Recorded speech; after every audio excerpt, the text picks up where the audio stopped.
Magandang araw po, welcome po sa aking channel, Noob9 TV. Patalasasan po, meron po ba kayong mga properties na napapabayaan or non-performing assets? Plan nyo ibenta, pero wala kayong oras sa pagbenta nito. Kung ito'y pagkakatiwala nyo po sa amin, tawag lang po kayo sa aking numero, usap po tayo, gawin ko po ng video for free. Yes, libre po, wala po kayong babayaran. Tutulungan pa namin kayong mabenta ang inyong property. Kami na po bala sa marketing, sa boosting or paid ads. Even sa tripping, hindi na po kayo mapapagod sa pag-entertain ng mga buyers. Kami na po bala sa lahat. Tawag lang po kayo. Nandito po tayo ngayon sa Tagaytay kung saan meron po tayong bagong video presentation. Isang residential property na may lot area 216 square meters. May floor area po ito na 300 square meters. Ito po'y fully furnished. Halos bago pa po ito at hindi naman natirahan ni owner, gawa ng nasa Amerika po sila lagi. Ito po yung garahe, naka-tile flooring, maayos naman ang pintura ng ceiling at wall. Sa dulo po ay may access door papunta sa service area. At mula naman po dito sa garahe, ito naman po yung main door. At mamaya papasok tayo dyan, pero check po muna natin dito sa kabilang side itong bahay kung saan meron po itong grotto at naka-landscape na rin po ito. Buong property po ay nakapakod na at meron pong disenyo ang concrete fence at yan po yung covered lanay na may security grill at ito naman po yung sa gilid ng bahay at ito naman yung fasad. Napaganda po ng disenyo. Ito'y modern design. Meron pong pocket garden dito sa baba. Wala na po kayong papagawa dito, kaya ready for occupancy na po. Anytime po, once na ma-acquire nyo ito, pwede na po kayong lumipat. At ang kulang naman po, kayo at ang gamit nyo. Gawa ng ito'y fully furnished. Samahan nyo po ako, pasok po tayo. Welcome po dito sa bahay ni Ma'am at Sir. Ito po yung living area o salas. Ito po'y naka-double high ceiling, may chandelier, pulido ang pagka-pintura ng ceiling at wall, may pin lamps, may glass window with security grill, meron din pong floor-mounted inverter type 3 Tanner aircon, may TV, then ito pong color red na upuan ay hindi po kasama yan. Premium tiles po ang ginamit dito sa flooring. Meron pong sofa. Then sa dulo po matatanaw natin ang dining area. At dito naman po yung powder room at yung hagdan. Itong ceiling po dito sa kabilang side ay naka-ceiling cove design. Then may pin lamps. At naka-glass railing po dito sa second floor. Then stainless po ang handrail. Dito naman po yung dining area na kung saan napakalaki po ng espasyo. Meron pong dining set. Then sa taas po may ceiling fan, may pin lamp, maayos ang pintura ng ceiling at wall. Meron pong emergency lamp sa taas nito. At dito po sa dulo ay meron pong sliding glass door na may screen at security grill papunta naman dito sa covered lanay. Ito po yung naka-tiled wall at meron pong iba't ibang variants ng orchids. So mula po dito sa dining area, meron pong maliit na partition na kung saan sa likod po niyan ay yung master's bedroom. Pero check po muna natin itong formal kitchen. Dito po sa formal kitchen ay malaki din ang espasyo. Meron pong modular kitchen cabinet, kitchen countertop with stainless sink and faucet. Naka-tile flooring na rin po. Meron pong kitchen drawer, range hood, gas range, at naka-tiled wall na rin po ito. Napakaganda po ng disenyo. May pantry na rin. At dito naman po sa kabila, ganoon din po. Meron pong modular cabinets and drawers. May espasyo para sa electric kettle at microwave. At dito naman po yung access door papunta naman dito sa dirty kitchen. Ito pong dirty kitchen ay may kitchen countertop with double stainless sink and faucet. Meron pong storage ng kitchen utensils dito sa baba At dito po sa taas, meron din pong wall-mounted kitchen cabinet. Kahit po dito, pulido po ang pagka-finish ng pintura. Meron pong another access door papunta sa service area. Mamaya pupuntahan natin yan. Na meron din po itong aluminum screen door. Yan po yung access door papunta sa formal kitchen at dito naman po yung common toilet and bath. Meron po itong bathroom sink, water closet with bidet, at meron pong body shower. From floor to ceiling din po ang tile bathroom wall. So mula po dito sa common toilet and bath, meron po ditong maid's quarter o maid's room. Naka-tile flooring, may sariling window glass, maayos din ang pintura ng ceiling at wall, at may double deck. Sa taas po ay meron pong wall-mounted wooden rack. At may center lamp. Mula po dito sa maid's quarter, lipat po tayo. So ito naman po yung access door papunta sa service area o laundry area. Kung saan meron din po ditong kitchen countertop, may range hood, may wall-mounted cabinet, then sa baba po may storage. At tungkol naman po sa washing machine at dryer, siguro pag-usapan nyo na lang ni owner kung isasama yan.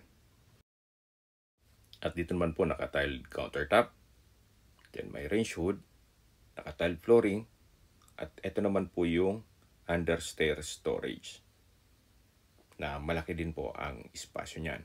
Katabi lang po yung circuit breaker at meron pong access door naman dito na may aluminum screen door papunta naman sa covered car garage o sa garahe. At galing na po tayo dyan kanina. Yan po yung steel gate.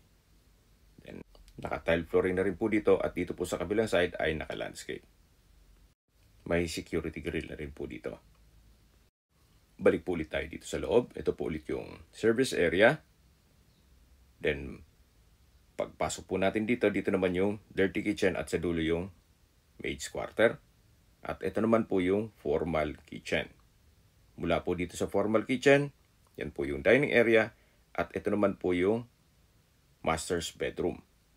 Kung meron man po kayong PWD or senior citizen sa pamilya, ito naman po yung kwarto para sa kanila. May bed and bed frame, may split type aircon, center lamp, pin lamps, ceiling cove design, window type aircon with security grill, at naka-tiled flooring na rin po. Sa spasyo, malaki po. At dito naman yung walk-in closet. Ganun din po, naka-tile flooring, maayos ang pintura ng ceiling at wall, at malaki naman ang espasyo. So, kabilaan po yan. Kaya marami po kayong gamit na pwede may lagay dyan. Hanggang dito po sa kabila. So, dito na po tayo sa toilet and bath. Meron po itong napagandang shower enclosure na naka-tile bathroom wall. At ito naman yung water closet with bidet. Ito naman po yung bathroom countertop. May bathroom sink with faucet. Then naka-tiled wall. Mula po dito matatanaw natin ang access door papunta sa setback o likod ng bahay. Ito po yung naka-glass door at may security grill. At yan pong natatanaw natin ay yung water reservoir na kakasya po ang 3,000 liters. In case ng water shortage, mapapakinabangan po yan. Then naka-tiled din po ang buong water reservoir. Babalik po ulit tayo dito sa loob ng toilet and bath dito sa master's bedroom. Ito po ulit yung walk-in closet at ito naman yung bedroom. Napakaganda po. Lalabas po tayo. So ito po ulit yung partition na katabi lang ng dining area. At ito naman yung access door papunta dito sa covered lanay na napresent ko na po kanina. At yung sa dulo po, yan naman daan papunta sa harapan ng bahay. So balik po ulit tayo dito sa loob. Yan po yung formal kitchen na na-present ko na rin. At dito naman po yung dining at living area.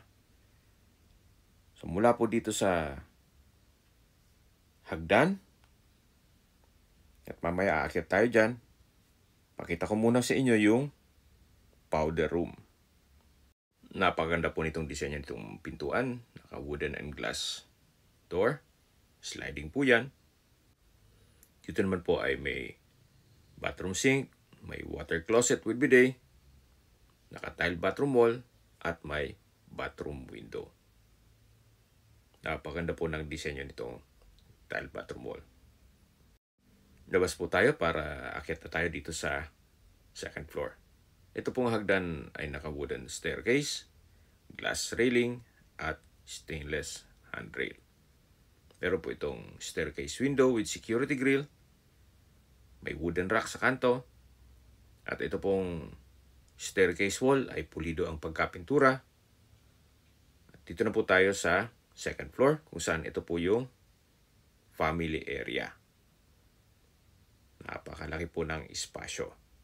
Sa dulo po may glass window, then naka-ceiling cove design, may ceiling fan, may pin lamps, at may sofa. Ito naman po yung open below. May chandelier, naka-ceiling cove design, may pin lamps, center lamp, window glass with security grill, at ito po yung living area. Then matatanaw naman natin yung main door. Napakaaliwalas po, napakaganda ng disenyo nitong property. Mula po dito may access door na may aluminum screen door papunta naman sa balkonahe o terrace, kung saan napakalaki po ng espasyo. Naka-tile flooring, glass railing, at stainless handrail. Mula po dito, matatanong nyo ang mga magiging kapitbahay, kung saan napakatahimik din po ng lugar. At mas maganda po ang view mamaya pag nasa view deck po tayo. Yan po yung fasad. Napaganda po ng disenyo, modern design. At ito po yung owner's build. Kaya hindi po tinipid. Meron pong brickstone design dito sa wall. Then may wall lamp. At mula naman po dito, matatanaw natin yung grotto at pocket garden. Hanggang dito po yung balkonahe o terrace. Balik po ulit tayo dito sa loob. Pagpasok po natin, ito po yung hallway. Then yung family area. At check po natin itong mga kwarto. Kung saan malaki naman po ang espasyo nito. May split type aircon, may bed and bed frame, naka-ceiling cove design, may center lamp, pin lamps, tile flooring, may wardrobe, at meron pong sariling toilet and bath. Dito po sa kanto ay may sliding glass door na may security grill. At ito naman po yung toilet and bath kung saan ito yung naka-sliding door. Then meron po itong bathroom sink, water closet with bidet, overhead shower, at naka-ceiling cove design na rin po. Naka-tile bathroom wall na rin po from floor to ceiling. At same design din po itong wooden and glass door doon sa powder room. Labas po tayo dito sa first bedroom dito sa second floor. Paglabas po natin, matatanaw natin ang family area na napakaliwalas, napakaganda ng disenyo. At mula po dito, lipat po tayo dito sa pangalawang kwarto, kung saan malaki din ang espasyo. Naka-ceiling cove design, may center lamp, may pin lamp, may window type aircon, may sliding glass window with security grill, may drawer, wall-mounted rack, then meron pong storage. May personal na gamit si owner kaya hindi natin mabuksan yan. At mula po dito, may TV rack. At dito naman yung toilet and bath. Naka-sliding door. na wooden and glass design. Then naka-tile bathroom wall from floor to ceiling. May water closet with bidet, overhead shower, ceiling cove design, at bathroom window. Tunghayan nyo po itong kwarto bago tayo lumabas. Yan po yung drawer at ito naman yung TV rack. Lalabas na po tayo. So ito pong pintuan ay naka-wooden door. At balik po ulit tayo dito sa family area. Kung malaking pamilya po kayo, pwede na po ito sa inyo. Yan po yung access door papunta sa terrace. At ito naman po yung hagdan. At akit tayo papunta sa roof deck o view deck. Ito pong hagdan, naka-wooden staircase. Then itong railing ay glass at stainless handrail. Ito pong pintuan ay may security grill na papunta po ito sa roof deck o view deck. Yan po, napakalawak po nitong espasyo. Dito po may bar countertop. Then sa dulo may wall-mounted cabinet. May sink and faucet. Naka-tile flooring. Aside from dun sa reserva, meron pong water tank. Then sa baba po meron pong drawers and cabinets. May high chair. At naka-tile flooring na rin po. Sa likod po nito ay meron pong toilet and bath. Kaya po nang sabi ko sa inyo kanina, in case ng water shortage, wala pong problema. Aside from this tank, meron pong 3,000 liters na water reserva. Mula po dito, matatanaw nyo ang mga kapitbahay. Napaganda po, napakaliwalas, tahimik ang lugar, sariwang hangin, at malamig po ang klima. Ito po ay nasa mataas na lugar. Ang estimated elevation above sea level ay 2,000 feet. Yan po, tunghayan nyo po ulit itong roof deck. Napaganda po ng setup. May bar at meron pong toilet and bath. Habang naglilibot po tayo at pinagmamasdan nyo po itong kapaligiran, pag-usapan na natin ang distance, location at travel time. Mula po sa Picnic Grove, ang distance is 1.1 km at ang travel time is 4 minutes. Kaya kung magti-tripping po tayo, sa Picnic Grove ang meeting place. At mula naman po sa People's Park, ang distance is 3.7 kilometers at ang travel time is 9 minutes. Mula naman po sa Tagaytay Flower Market, ang distance is 2.9 kilometers at ang travel time is 5 minutes. Mula naman po sa Tagaytay Rotonda, ang distance is 5.2 kilometers at ang travel time is 10 minutes.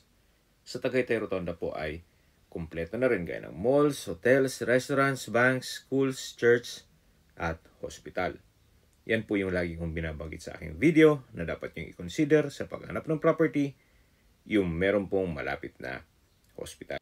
Hindi ko naman po sinasabing sakitin kayo, yan naman po ay for emergency purpose lang naman. Mula naman po sa Calax, Santa Rosa Interchange, ang distance is 15 kilometers at ang travel time is 20 minutes. Ang Calax po ay connecting South Luzon Expressway, Skyway all the way to North Luzon Expressway at ibang parte ng Metro Manila. Mula naman po sa Manila o sa airport, ang distance is 55.5 kilometers at ang travel time is 54 minutes. Okay, sa presyo na po tayo. Mula po sa 18 million pesos, nag-markdown price na po si owner sa 16.8 million pesos net. Ibig pong sabihin, si buyer na po ang sasagot sa lahat ng taxes at expenses with regard to documentation. Sa mga nag-skip po ng video, ito pong property ay nasa Tagaytay at halos hindi po ito natirhan ni owner, gawa ng nasa Tagaytay po sila. Kompleto na po lahat ng furnishings at appliances. Kaya, ang kulang lang po dito, kayo at ang gamit nyo. Opo, ito po'y fully furnished at fully fenced. Titulado, buhay po ang may-ari, kaya wala po kayong maging problema sa documentation o sa transfer ng title. Nasa likod na parte na tayo ng bahay kung saan makita nyo naman ito po'y well-maintained. Wala po kayong ipapagawa dito. Ready for occupancy. Kung may mga katanungan po kayo, tawag lang po kayo sa aking numero. At sa mga kababayan naman natin na sa ibang bansa, meron po akong WhatsApp, Viber, at Telegram. Same number lang po, 0917-316-3399. Sa mga nagtatanong naman po ng aming Facebook, meron po aming Facebook page na Nov9TV at Facebook Real Video. Meron din pong TikTok at Instagram. May ibang YouTube channel po kami, the Nov9TV channel, Nov9TV Listings, Nov9TV On The Spot, Nov9TV Updates, at Nov9TV House Rental.